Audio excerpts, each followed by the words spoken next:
Un jour, un vieux malvoyant m'a interpellé, dans la rue, afin que je l'amène vers un arrêt de bus.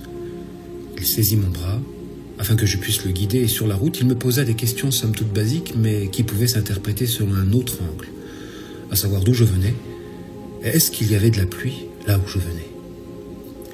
J'ai répondu oui comme partout ailleurs, sans trop m'attarder sur le fond du questionnement. Et je l'ai amené vers son arrêt de bus, pour cogiter ensuite, une fois que je l'ai laissé, sur le caractère intriguant de ces questions. Pourquoi me parler de pluie?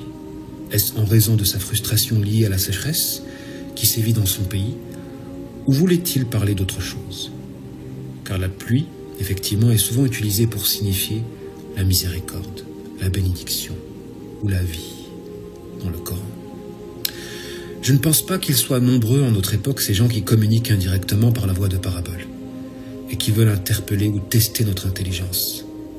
À bien réfléchir, je me rappelle, j'avais croisé au début de la vingtaine un Tunisien, cheveux lisses, habillé classe, c'est-à-dire costard, dans un train en direction de Belfort. Rien ne laissait présager qu'il fût un musulman très engagé, et pourtant son propos tendait à révéler qu'il l'était bien plus que moi, alors qu'à cette époque, je portais ostensiblement la djellaba. Il me demanda de lire l'extrait d'un ouvrage, en m'interrogeant sur le sens, tout en me demandant de lire entre les lignes. D'ordinaire, ce sont des gens qui possèdent un secret ou quelque chose de lourd, qui ne peuvent pas se permettre de parler directement. Alors, comme ils sont passionnés de ce qu'ils renferment en eux, ils ne peuvent s'empêcher aussi d'en parler, mais indirectement, afin de se protéger simultanément. Parfois, ils savent, justement, que nous ne sommes pas prêts à porter leur message.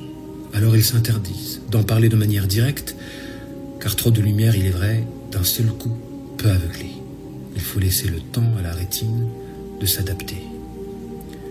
Avec le recul, je me dis que ce personnage devait appartenir à un mouvement particulier d'islam et qu'il ne pouvait pas se permettre de parler de manière directe.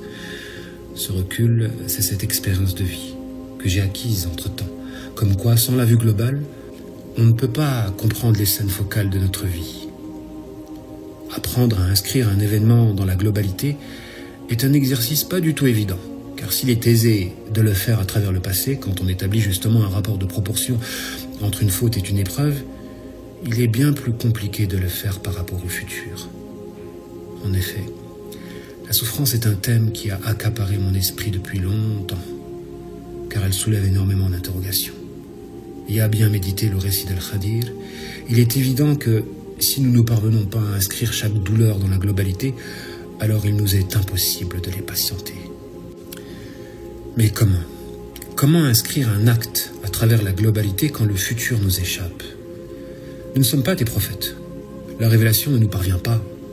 En effet, il aurait été facile à chacun d'entre nous de surmonter une épreuve si nous aurions une connaissance certaine de la fin positive de son aboutissement. Mais l'angoisse, c'est justement la peur d'un danger inconnu.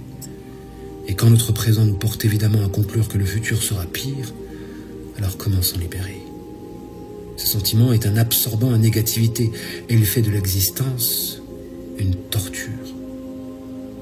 C'est là que j'ai fermé les yeux, comme pour faire évacuer par les larmes une douleur que ma réflexion aspirait à canaliser. Allah, Allah, Allah revenait à ma conscience comme pour m'inviter à conclure qu'il était le dénominateur commun entre tous les événements de mon existence. Ainsi, plus on voit le hasard dans ce qui nous arrive, plus la douleur des événements malheureux sera intense. Et plus on voit Allah derrière ce qui nous arrive, plus on accédera au sens de nos épreuves, et moins celles-ci seront sources de souffrance. C'est là que j'ai compris que l'espace où Allah pouvait s'intercepter si bas était la signification. Notre vie, au final, ressemble à un rêve.